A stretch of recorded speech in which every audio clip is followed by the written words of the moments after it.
안녕하십니까? 학우 여러분, 만나서 반갑습니다. 제1강 부모교육의 수업을 이제부터 시작하겠습니다. 부모교육의 이해를 들어가도록 하여 부모교육은 부모를 통해 이루어지는 교육이라고 할 수 있습니다.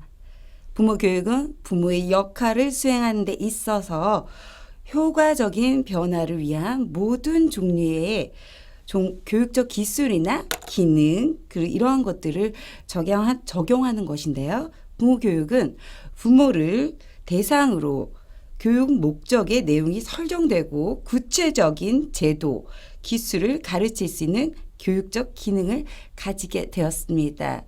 실제로 사실은 오늘날 우리는 부모라는 단어에 대해서는 너무나 친숙하고 익숙하게 우리가 알고 있습니다. 그러나 1980년대 이전 이후부터 이제 전 세계적으로 부모 교육에 관련된 모든 것들을 국가가 제도적으로 많은 관심과 변화 그리고 일상생활 즉 우리 오늘날 아이들에게 적용하는 데 있어서 교육적 중요함을 깨닫게 되고 이것을 각 부모들과 그리고 각 교육적인 곳에서 전부 다 구성되게 되었습니다. 자, 우리가 이제 다시 부모 교육을 보도록 하죠. 부모 교육은 널리 사용되고 있고 보편적인 용어임에도 불구하고 부모 교육의 개념은 시대적, 문화적 변화에 따라 접근 방식 및 대상 등에 따라 여러 가지로 정의가 내려져 있습니다. 두 번째 보도록 하죠. 자, 우리가 이제 사전적 의미를 살펴본다라고 보시면 되겠습니다. 부모 교육을 이해하는데 왜 사전적 의미까지?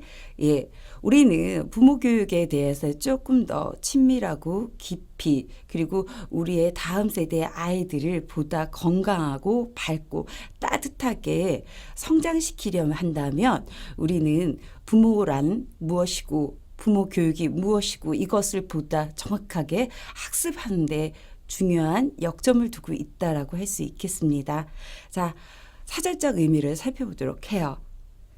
부모 교육을 이미 성인이 된 사람들이나 예비 부모들을 위한 일종의 성인 교육으로 자녀의 양육이나 교육, 가정생활의 개선 등에 관한 지식을 얻거나 소양을 높이기 위한 것으로 목적을 하는 교육이라고 할 수 있어요. 교육. 우리는 이 교육이라는 거에 대해서 중요하게 여길 수 있겠습니다. 다음을 보도록 하죠. 네, 부모 교육을 이해하기 위해서 사전적 의미까지 살펴보았는데 그 다음은 부모 교육의 이해에 대해서 조금 더 어떤 양육의 태도라든가 그 방법들에 대한 약간의 서술을 우리가 지금 보도록 해요. 부모로서 효율적인 양육 태도 및 방법을 지니도록 교육하는 것으로 그 내용은 신생아 교육법, 영아 및 유아를 위한 부모 교육, 분만을 위한 산모 교육, 유아 교육 현장에서 교사, 보조자 역할을 위한 교육, 청소년을 가진 부모의 교육 등, 네. 이러한 인간의 사실 이제 모든 것들을 전부 다 인간의 삶은 태어나서 죽는 그날까지 교육이라는 단어가 우리는 항상 늘 따라 붙습니다. 우리는 태어나서 죽는 그날까지 모든 것을 배운다라고 볼 수 있겠는데요. 자, 우리가 이것에 부모 교육을 같이 적용을 하는데 부모로서 우리가 이제 결혼을 하기 이전에 부모가 되기 이전에 혼자서 성인으로서 그 다음에 이제 부모가 돼서 부모가 된 이후부터 그리고 또 모든 것들에 대한 것들이 모두 다 교육으로 같이 연계가 된다라고 할 수 있겠습니다. 자, 이러한 것들의 발달 단계에 따라서 다양한 내용과 프로그램이 많이 개발이 되고 있고요. 그리고 또 이것들을 또 지금도 계속 지속적으로 연구하고 있습니다. 이와 같이 부모됨을 생물사전 견지에서 보지 않고 전문적으로 보고 자녀에게 미치는 부모의 영향을 바람직한 방향으로 이끌고자 하는 것이 부모 교육이라고 할 수 있습니다. 참 인간됨으로 성장 발달시키는 것이 부모 교육의 목적이라고 할 수 있겠습니다.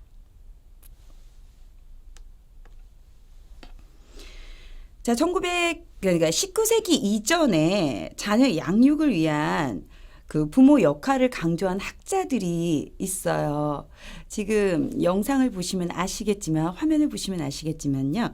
코메니우스, 로크, 루소, 페스탈로치, 프레벨 등 많은 학자들이 있습니다. 또 이분들뿐 아니라 다양한 학자들이 있는데 이 중 대표 학자들을 제가 이제 구성을 했어요. 코메니우스를 보도록 해요.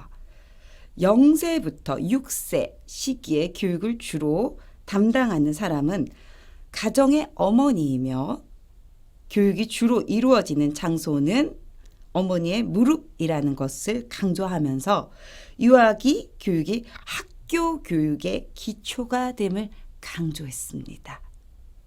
로크를 보도록 해요. 백지설. 네.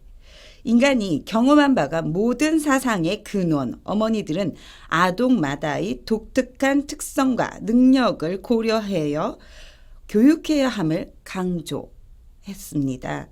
루소를 보도록 할까요? 성선설. 인간은 선하게 태어나는 존재이고요. 또 어머니는 아동의 선함을 유지시킬 수 있도록 강조해서 키운다라는 것을 루소는 제시하였습니다. 자, 1980년대에 들어서는 유아교육이 그 정부 차원의 많은 관심을 받게 되면서 부모 교육도, 자, 우리나라 부모 교육도 여기에서 포인트가 무엇이냐면요. 전 세계적으로 지금 미국이나 유럽 이렇게 중심으로 개발된 부모 교육 프로그램이 우리나라에서 이제 들여왔는데 이것을 우리나라에 적용을 해서 부모 교육을 보다 효율적으로 프로그램화하여 이것을 시도했다라고 볼 수 있겠습니다. 그것이 언제? 1980년대에서 들어서면서부터입니다. 자, 이후 유아교육 현장에서 부모의 직접적, 간접적인 참여가 강조되면서 연구된 분야로 부모 참여 프로그램에 통합되기도 하였습니다. 자, 지금까지 우리가 이제 부모 교육의 이해를 돕고자 사전적 의미, 부모의 이해에 관련된 사항, 그리고 제도적인 측면 이런 것들을 우리가 살펴보았어요. 자, 이제 필요성을 보도록 하죠. 자, 필요성에 있어서는 전통적인 부모의 개념이죠. 예전에 그냥 과거에 우리가 부모 개념에 대한 것들을 살펴보도록 해요. 1920년대부터 1960년대에 있습니다. 자, 개념을 부모를 어떻게 가르치느냐와 같은 개념, 부모로서 역할 기능을 원활히 수행할 수 있도록 정보, 지식, 기능, 기술을 가르치는 것입니다. 자, 목적을 보도록 해요. 기관이나 타인의 도움 없이 부모가 자녀의 성장, 발달을 위해 부모 스스로 체득한 정보, 지식, 기능, 기술을 효율적으로 활용하는데 그 목적을 두었다라고 볼 수 있겠습니다. 자, 교사와 부모 간.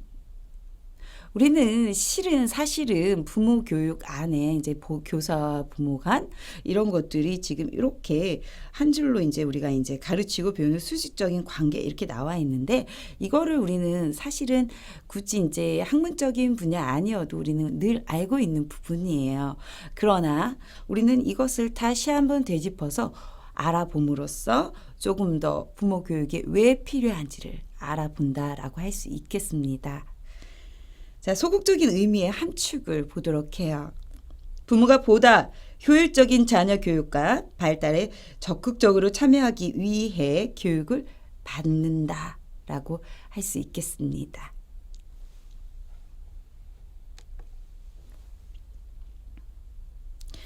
자, 드디어 현대적인 부모 개념을 보도록 하죠. 1960년대 이후예요. 자, 지금은 21세기입니다. 그러나 현대, 그 1960년대 이후를 현대라고 같이 묶어서 얘기를 한다라고 볼 수 있겠습니다.